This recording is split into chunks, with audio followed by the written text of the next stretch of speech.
Well, what a first day at SW19 in Big 2025. A slate that I thought, on paper, just skimming it over, seemed pretty standard. Certainly not the scope for the utter chaos that, just ran rampant throughout day one at Wimbledon. I would have to say the only time I've experienced something quite like this, like we just saw day one at Wimbledon, was 2013. Those opening couple of days where I don't know if we've ever seen something quite like that, where, the top names on both the men's and the women's side, Federer, Nadal, obviously, Sharapova, Vika, all going down early within the first two rounds, within a couple days of each other. And while we probably didn't get the marquee names going down in flames so early this day one, in the same way that we did in 2013, where all these players were slipping, some of them sustaining injuries, and, just some of the biggest shocks we've seen in 21st century tennis happened that year.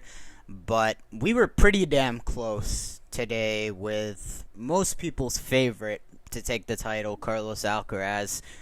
And then on top of that, while not maybe the same box office names going down, probably, for just sheer volume, more big names going down than I can remember.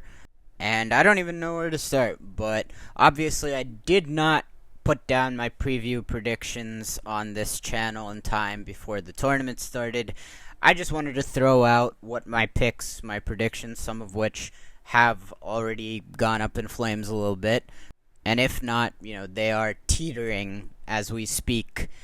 If you do want to seek out the full preview predictions, me and a couple of my friends on Spotify for our podcast recorded an episode. I didn't really know how to chop it up. Ended up going around 100 minutes. Didn't feel like it. I thought it was good stuff. Maybe we rambled a bit. But yeah, didn't know how to chop it up for YouTube. I will leave the link to that to Spotify in the description below for that episode. You can feel free to skip around as you want. A lot of my thoughts for a lot of my picks probably will be touched upon over the course of this video as we unwrap all of this intense chaos that was brought about today at Wimbledon. So let's start with the big fish, Carlos Alcaraz. I mean, this is your two-time defending champion for good reason. Everybody's favorite, riding a hell of a, winning run really since the spring. Monte Carlo title, Barcelona final, Rome title, Roland Garros title, Queen's title. Rides into Wimbledon the best player in the world in 2025, albeit, on very, very fine margins with the Roland Garros final, but, winning it, you gotta give him that distinction right now, and, yeah, given his track record, his pedigree on grass courts, I would say at this point in time, he is the cream of the crop on grass. And for that reason, most people's number one favorite to take out the title, three-peat at Wimbledon. And my 2 cents, after getting a little bit of separation from all the basking in the awesomeness of that Roland Garros final and, tennis at its peak, looking ahead to grass court season, kind of felt, even off of what very well possibly could be the best win Alcaraz ever has in that Roland Garros final, because it was that big and that momentous. Heading into grass court season, it's just a gut feel of mine that I would argue the degree of difficulty in pulling off a third Wimbledon in a row in such close proximity to that Roland Garros final, albeit, we get more space between end of Roland Garros, grass court season now, the last couple of years than we used to. But nonetheless, it's all compressed, Roland Garros to Wimbledon, into a little over a month. And with the amount of tennis that Carlos has played this summer, even going back into the spring, I've just had this sneaky feeling that, keeping it going into Wimbledon, into the next major, I might consider that as impressive as anything he's done. I think it's that daunting a challenge. And again, that's coming off of what could possibly be a career best win in still, a very young career in Carlos Alcaraz's. So why do I say that? The comparisons have always been there. Stylistically, very loose, not much overlap between Rafa and Carlos.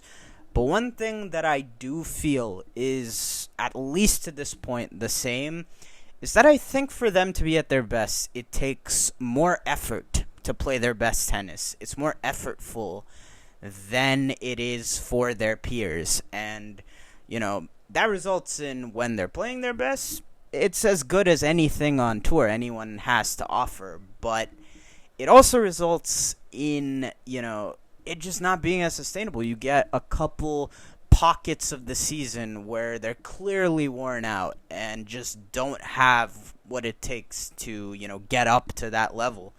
And you could point to, for both of them, relative to their peers, at the top at least, not getting as much out of the serve as the others. It's for different reasons for both. Carlos sometimes, obviously, as he did today and is prone to do, is not always the most efficient, expends a little bit of unnecessary energy sometimes, getting caught up in spending more time on court than he needs to. Whatever the case may be, I think that makes it so that it is harder for them to keep up, these types of extended streaks. And certainly Rafa had his fair share of tremendous ones. Alcaraz even has, looked to the middle chunks of 2023, 2024. But, it has happened more so in the conditions that favor them. And, again, that results also in pockets in the calendar where, they just don't have that juice. And with that trend, I think also being the case early in Alcaraz's career, I just have been a little bit concerned, especially, playing a full week in Queens. I just don't know that that'll prove to be the best down the line.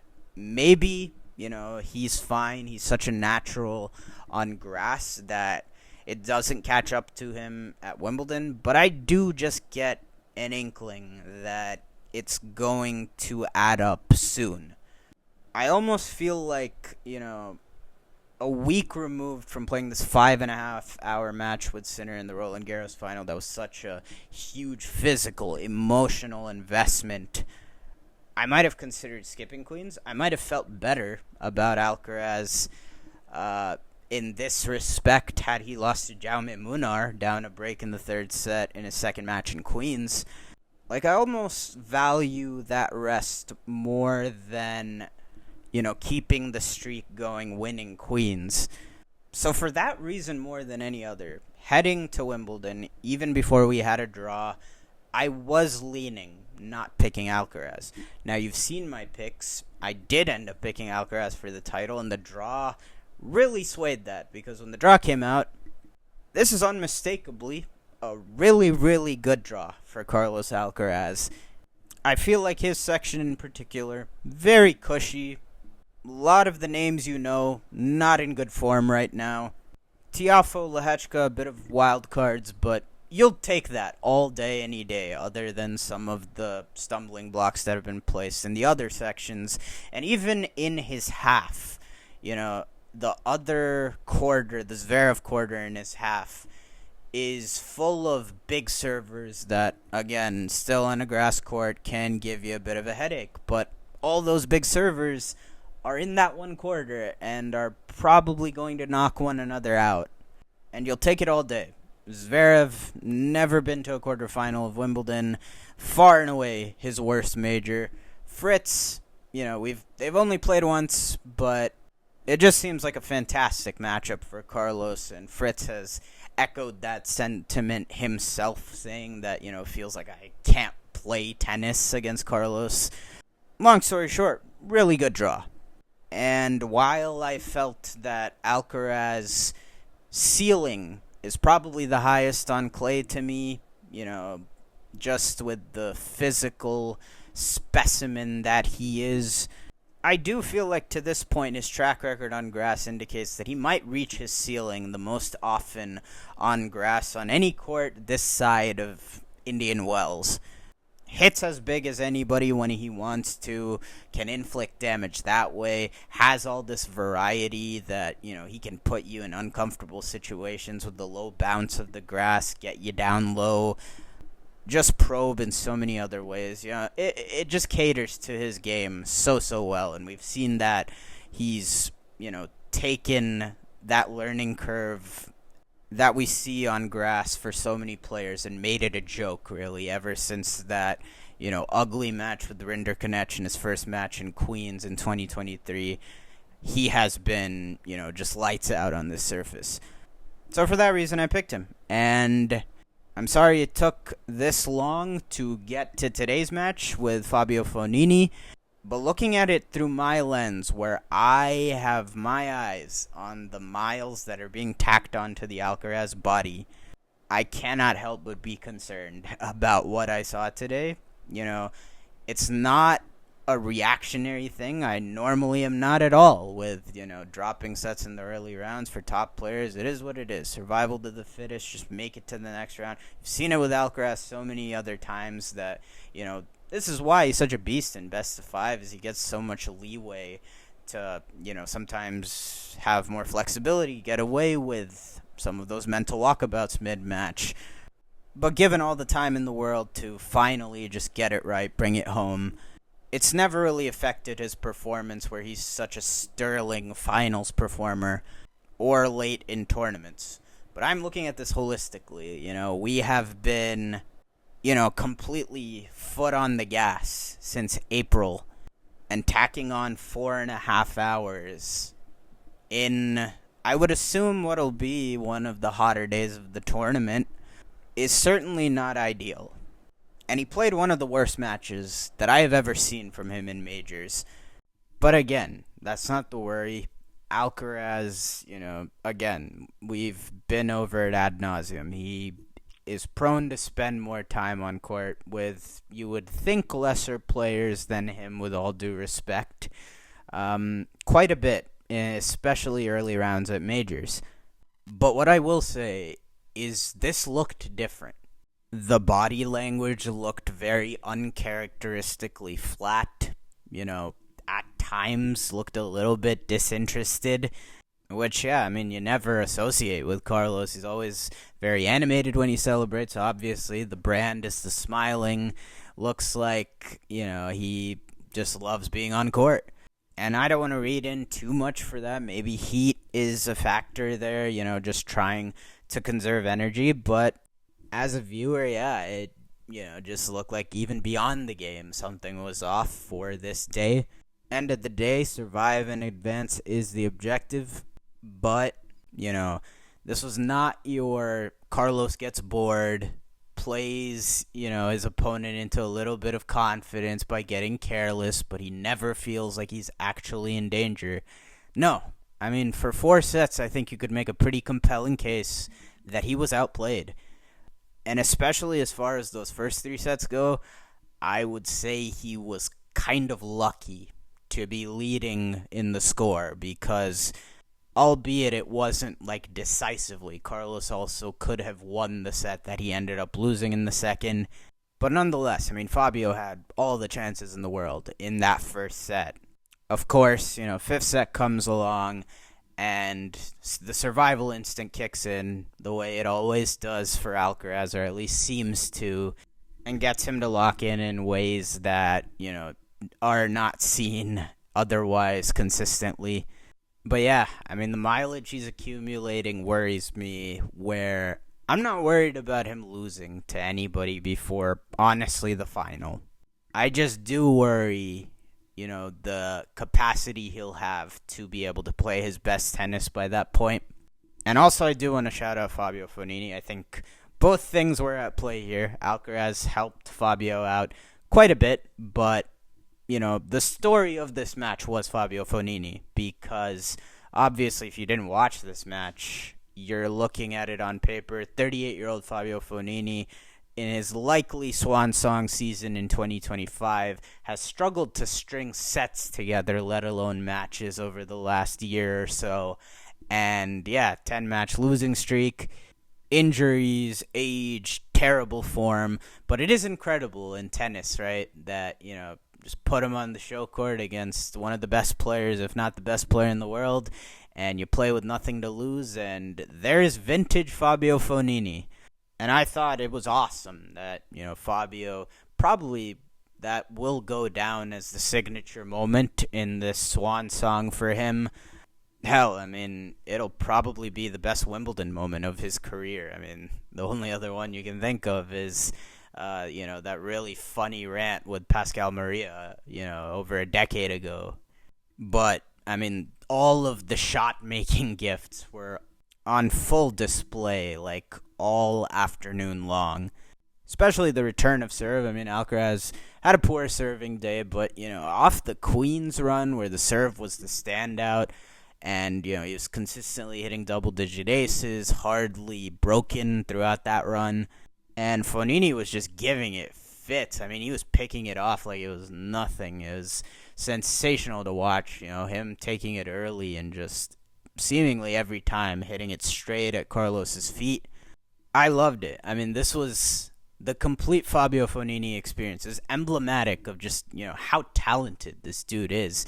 And how great is it that, 38-year-old Fognini in, probably the worst rut of his career on his last legs is, able to put on a display that just screams the talent, the shot-making, and, yeah, in a way, kind of, shows how much he left on the table, because you look at this guy's career resume, and it wouldn't suggest, such a talent. The guy's only had one major quarterfinal in his career. How crazy is that? And it was just sublime to watch. Not only, how early he was taking the ball striking, the shot making, but the touch, the finesse. He was particularly excellent, I thought, at net. Some of these volleys were just incredible, even against that, top-shelf Alcaraz speed and defense. All in all, hats off Fabio Fognini, because, not only is it great when, again, you see one of the vestiges, the last remnants of an era of tennis that we grew up with, getting the adoration he deserves from the crowd on his last legs, but, his tennis actually, getting up to meet that occasion. It's super rare for anybody at that stage in their career, and I thought that was just awesome to watch. At the end of the day, youth still wins the day, but yeah, I don't think anybody envisioned that match going down the path that it ended up. But what else happened around the grounds? Well, a potential quarterfinal opponent who I was not also very optimistic about heading into grass court season. Obviously, there's levels to this by now. We know that. But Holger Rune loses from 2-0 up against Nico Yari. And I don't know. It kind of feels like Holger is slowly approaching Felix territory where, I had all these hopes for you. A lot of people had all these hopes for you. Seems like such a, home run prospect. You see all these little glitches and flaws start rearing their head in more and more after the initial breakout. And yeah, you've heard me talk about it throughout the course of this year. I've liked the highs from Holger Rune this year. I think they've been really good. They've been beyond anything that he showed last year. But whenever I see them, I can't say that, he's approaching, turning a corner or something of that nature, because it's been such a mixed bag of a season. And when the lows happen, they happen for the same reasons, that his fitness is not where it needs to be, that he still can look really, really undecisive about the identity of his game, one or the combination of those two. That is why it can look ugly for him. And unfortunately for him now, it feels like a year of for every 5 steps forward, you're taking the same backwards, if not a little bit more. The natural surfaces have been good for Rune early on in his career. Quarterfinalist at Wimbledon, fourth round even last year. Of course, has a strong track record, goes without saying, on clay. But unfortunately, not so productive this year at all, really, aside from that Barcelona title. And, yeah, I mean, injury aside, which admittedly I didn't really see any of this match other than the last game. Obviously noticed the, heavy strap on Holger's knee, and the commentary also mentioned that, that was definitely a factor in the way this match turned around. But, yeah, just the way that he's been trending, it can't make the loss any less disappointing after, I thought was a promising start. It seems like all that good momentum has really hit a roadblock, really, ever since winning that Barcelona title. But joining Holger among the first-round exits, Daniil Medvedev and Stefanos Tsitsipas's major results in 2025 now both read 2 first-round exits and 1 second-round exit. 1 major win all year for each of them, and that's now with 3 major campaigns for each of them in the rear view. We came into this year, knowing it would be a really trying time for the next gen, the OG next gen. A handful of younger peers that, have already passed them up, but also a lot of them coming into the year that were chomping at the bit on their heels to take their spots. For Tsitsipas, he had already dropped out of the top 10 at this point, but if there was going to be a stand to hang on to their spots, both of those guys are getting their ass kicked in 2025. Andrei Rublev, who won earlier today, not all that different as far as his fortunes. Maybe a tad bit more stability for him this year. But regardless, whether it's, them following a more traditional aging pattern to, past tennis eras where you neared 30 and that was pretty much where you started dropping off, or, in the case of Stefanos, it seems to be the back that's been nagging him for going on the last probably 2 years now. I want to say it started giving him problems in the spring of 2023. But Daniil, his shoulder issues as well over the last 2-3 years have been well documented. And, yeah, with losses now to Benjamin Bonzi for Medvedev, for Tsitsipas after 2 comprehensive sets lost against Valentin Royer, a retirement. Zverev aside, a lot of those notable, OG, next-gen, 90s-born guys right now in the race. Medvedev sits at 16, Andrei Rublev 18, Stefanos Tsitsipas 22, Hurkacz, who going on a year exactly now where this spell of, nightmare stretch of injuries started for him at Wimbledon last year and had to pull out ahead of the tournament this year. He's at 41 in the race. You've got, your Zverev, de Minaur, Fritz around the same age bracket, all holding it down to an extent. But for a decent portion of those guys, needless to say, it's getting dark right now. And on a closing note, let's hone in on that third quarter, the Zverev quarter. Mentioned earlier, a lot of big serving galore in this quarter, and we saw a lot of it fall today. In fact, even the best of this quarter for a lot of, their action today, which will conclude tomorrow, the remainder of it for both Zverev and Fritz.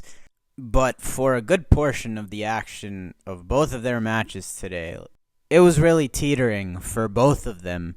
But both of them also, right before their matches were suspended in Fritz and, Pechi Pericard's match, controversially so, prematurely, but both the favorites there, got a lifeline thrown their way and, back from the brink especially in the case of one Taylor Fritz, who, that match was a choke fest both ways. Fritz, losing the first two sets with 7 total set points at his disposal, but I guess, playing GMP and the biggest serve on tour under a closed roof on grass, it's open to those possibilities, albeit it is absolutely inexcusable to lose the amount of set points Fritz did on serve against Petchy Pericard, especially in the second set.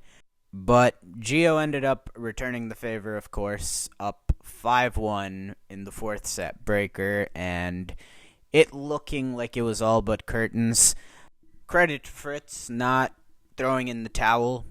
This was as good a serving performance as I've seen out of Petchy Pericard in a marquee high-profile match. And when Taylor needed to make returns, he made Petchy Pericard play, and when he was made to play down the stretch in that breaker, those finish line nerves clearly had him in a chokehold, and Fritz lives to see another day, winning 7 of the last 8 points in the breaker. As for Alexander Zverev, it did feel like Arthur Rinderknech had the better of play for at least the portions of this match that I saw. Zverev saving no less than 3 set points to avoid going down 2-0 before that match was suspended. But talk about, the land of opportunity for both of these guys. I mean, just today, as far as those big servers that could be headaches on any given day on the surface, Popyrin goes down. Medvedev doesn't fall under that category, at least not anymore. But he had been playing better. Certainly did not expect to see him out first round, especially as someone that had been a 2-time reigning semifinalist at this event. He goes down as well. All the good work Franz Cerundolo did this year during clay court season was undone at Roland Garros, and he too ended up going out relatively meekly to Nuno Borges in his opener. And then most surprising to me, Matteo Berrettini. I did not catch a second of this match, so I don't have anything to go off of as far as Berrettini's health, but obviously you guys see I had him going to the quarterfinals.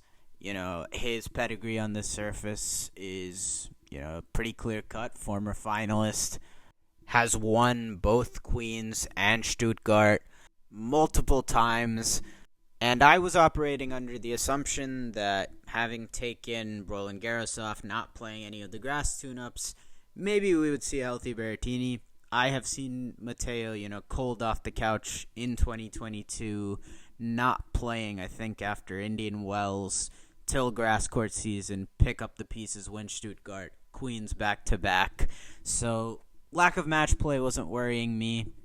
All hinged on health. Regardless, I am shocked to see a guy that's been so productive on grass and seemed to be on the upswing when he was able to take the court this season, up until that oblique injury he suffered, I think, in Madrid. Really surprised to see him go this early with Zverev's struggles, and he'd beaten Zverev at this event in 2023. I thought it looked really good for him, but not meant to be.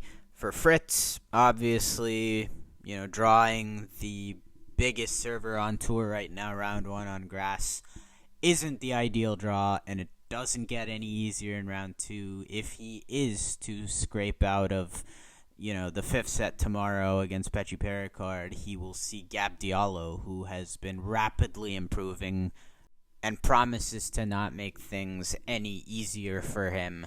But the way things shook out today, you've got to look at both of those guys, Fritz and Zverev, the top guys in this quarter.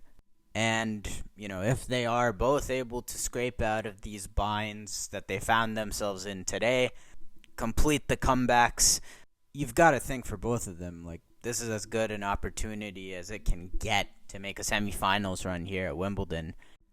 Looking forward to seeing the conclusion of both of those matches, but what an absolute whirlwind of a first day at Wimbledon 2025. if we continue even getting, half of the chaos and drama that we got day one the rest of the way, then we are in store for a hell of a championships, obviously. But with that, thank you guys so much for watching.